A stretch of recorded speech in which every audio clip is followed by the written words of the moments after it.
Hello viewer, আপনাদের সকলকে জানাই আমার বাংলা মেডিসিন ইউটিউব চ্যানেলের পক্ষ থেকে আন্তরিক অভিনন্দন ও শুভেচ্ছা। তো প্রতিদিনের মতো আজকে আবার আপনাদের সম্মুখে হাজির হয়েছি বাংলা মেডিসিন সম্পর্কিত তথ্য নিয়ে আলোচনা করার জন্য। তো আজকে যে মেডিসিনটি নিয়ে আলোচনা করতে চলেছি সেটি আপনারা সচরাচর অনেকেই ফার্মেসি বা ওষুধের দোকান থেকে ন্যাচারালি ব্যথার ঔষধ বলে কিনে আপনাদের বাচ্চাদের খাওয়ান। তো এটি আদৌ কি ব্যথার ঔষধ? তো এই ওষুধটির নাম হলো বায়োজিসিকেপি। তো এই বায়োজিসিকেপি এর উপাদান বা কম্পোজিশন কী রয়েছে, এর ডোজ কী রয়েছে, এর সাইড ইফেক্ট কী রয়েছে, এই মেডিসিনটি মানবদেহে কতটা কাজ করে, কিভাবে কাজ করে, সমস্ত তথ্য নিয়ে আজকে আলোচনা করতে চলেছি। তো ভিডিওটি স্কিপ না করে সম্পূর্ণ দেখতে থাকুন। তো এই বায়োজিসিকেপি যেটিতে রয়েছে অ্যাসিক্লোফেনাক ও প্যারাসিটামল। তো অ্যাসিক্লোফেনাক রয়েছে 50 mg ও প্যারাসিটামল রয়েছে 125 mg। তো এই মেডিসিনটি অর্থাৎ বায়োজিসিকেপি তৈরি করেছেন বায়োকম কোম্পানি।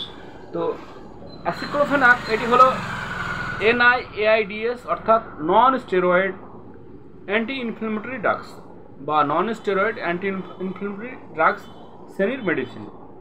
তো এই অ্যাসিক্লোফেনাক আমাদের শরীরে প্রদাহ বা ব্যথাকে দমন করতে সাহায্য করে। কোমল ও নরম পেশির প্রদাহ, এছাড়াও arthritis, rheumatoid arthritis, Baat, spondylosis, কোমরের ব্যথা, দাঁতের ব্যথা ও স্পন্ডিলাইসিসের ব্যথা ও ডাক্তারবাবুরা অপারেশনের পর ফোলাভাব ও ব্যথাকে দমন করার জন্য এই অ্যাসিক্লোফেনাক যুক্ত ঔষধ ডাক্তারবাবুরা দিয়ে থাকেন। তো এই অ্যাসিক্লোফেনাক আমাদের শরীরে কিভাবে কাজ করে? এই অ্যাসিক্লোফেনাক ঔষধটি মানবদেহে সাইক্লোঅক্সিজেন নামক একটি এনজাইমকে ব্লক করে কাজ করে। তো এই এনজাইমটি মানবদেহের আঘাতের জায়গায় রাসায়নিক প্রোস্টাগ্ল্যান্ডিন তৈরি করে ও ব্যথাকে দমন করে বা প্রদাহকে দমন করতে সাহায্য করে। এছাড়াও এতে রয়েছে প্যারাসিটামল। প্যারাসিটামল হলো একটি অ্যান্টিপাইরেটিক অ্যানালজেসিক ড্রাগ, যেটি মানবদেহের উষ্ণতা বা তাপমাত্রাকে দমন করতে সাহায্য করে। তো এই দুটি কম্পোজিশন মিলিয়ে মানবদেহের যে কোনো পুরনো ব্যথা ও যে কোনো দীর্ঘস্থায়ী প্রদাহকে দমন করতে সাহায্য করে। তো এই মেডিসিনটি প্রয়োগ করার ডোজ বা মাত্রা রয়েছে। তো এই বায়োজিসিকেপি বিশেষ করে এখানে সিরাপ রূপে রয়েছে। তো ডাক্তারবাবুরা বাচ্চাদের ঔষধ, বিশেষ করে বাচ্চাদের দেহের ওজন, বাচ্চাদের উচ্চতা বিভিন্ন নির্ধারণ করে ডোজ নির্ধারণ করে থাকেন। তো এই মেডিসিনটি প্রয়োগ করার আগে অতি অবশ্যই ডাক্তারবাবু শরণাপন্ন হওয়া উচিত, যাতে করে ডাক্তারবাবুরা বাচ্চাদের দেহের ওজন ও বাচ্চাদের উচ্চতা ও বাচ্চাদের রোগ নির্ণয় করে মেডিসিনটি ডোজ সিলেক্ট করবেন। তো এই মেডিসিনটি গ্রহণ করলে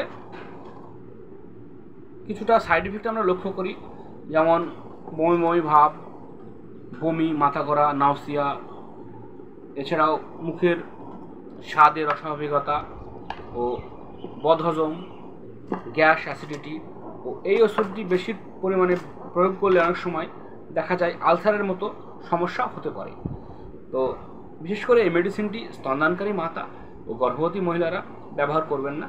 যদি ব্যবহার করেন তাহলে অতি অবশ্যই ডাক্তারবাবুর শরণাপন্ন হয়ে ব্যবহার করবেন। তো যাদের বিশেষ করে হার্টের সমস্যা, কিডনির সমস্যা ও প্রস্টেট গ্ল্যান্ডের সমস্যা রয়েছে, তারা এই মেডিসিনটি গ্রহণ করার আগে অতি অবশ্যই ডাক্তারবাবুর শরণাপন্ন হবেন। তো বন্ধুরা, এই ছিল আজকে অ্যাসিক্লোফেনাক ও প্যারাসিটামল সংযুক্ত যে বায়োজিসিকেপি মেডিসিন।